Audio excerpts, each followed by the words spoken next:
He's the captain of our faith. We are here exclusively for him. We are here exclusively for him. We are here exclusively for him. He is our symbol, our icon. We have to show him our faith. That's what he's asking us. It's indescribable. Indescritível.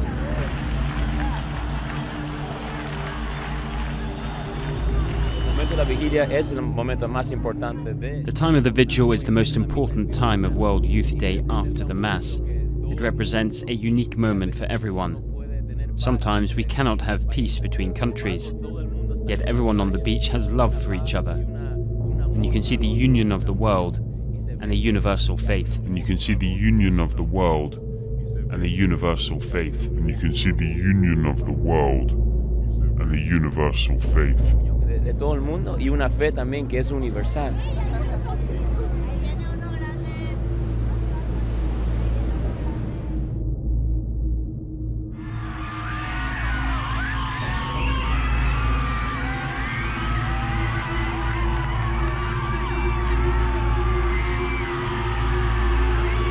It's an unbelievable experience to me. We come from Australia, other side of the world, and it's just so good to be in Brazil, a city that has such great culture.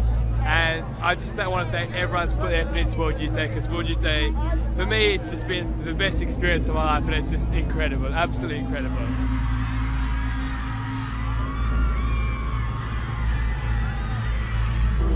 Uma pessoa muito carismática. He's somebody very charismatic, humble, very simple, and above all, very human. Humano, principalmente.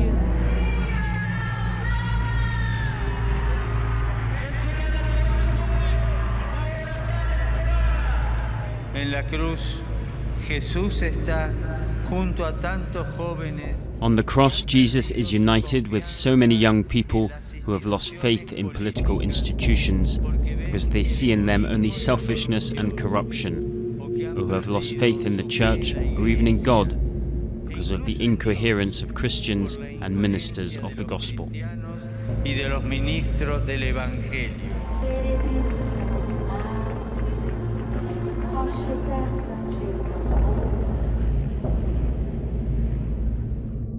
Quarter till the hour now, an amazing scene in Rio. 3 million people pouring out for the Pope at Copacabana Beach, where he is delivering Sunday Mass. Is this a sign of a possible revival for younger Catholics? That's a live shot?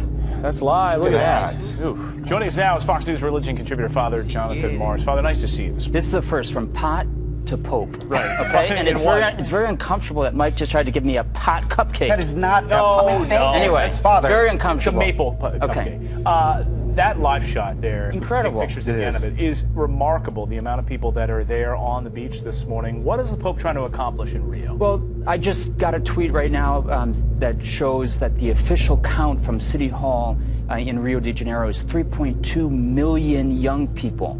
3.2 million. For what other reason, beside a spiritual reason, could you gather 3.2 million young people? I can't think of anyone who could attract that. No. And it's not just Pope Francis. Yes, he's really, I would say, revolutionized, I would say, certain aspects of the Vatican and the Catholic Church, not in terms of doctrine, but in terms of some practice.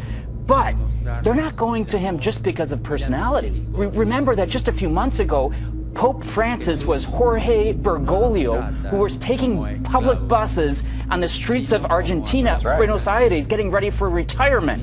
And now all of a sudden, he has 3.2 million young people who are coming to him. Isn't that why they gravitate toward him? He seems so approachable. I would say yes and no. I think they are seekers. I've experienced in my own ministry here in New York City, young people flocking, young people whose parents don't go to church, young people flocking to find meaning, purpose, and passion in life. Spiritual void? Yes, absolutely. But yes, I would say no, that's the no part. They're not just coming for him, but for God. But secondly, I would say yes, because he's done some pretty radical things. He's driving around in a Fiat.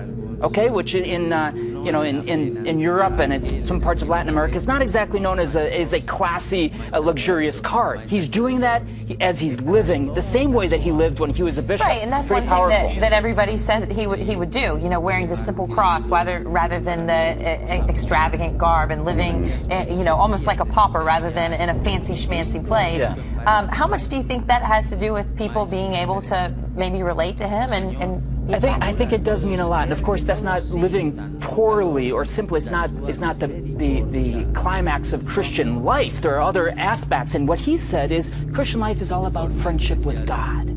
Friendship with God, entering into a friendship with God. What he's also said was to these young people, go back and mix things up back at home. In other words, and to the priests and to the bishops, and I would say not just the Catholics, to all of us, shake things up, go out there, because people are not going to be coming and waiting for you in the pews. Yeah, don't sit in your house anymore.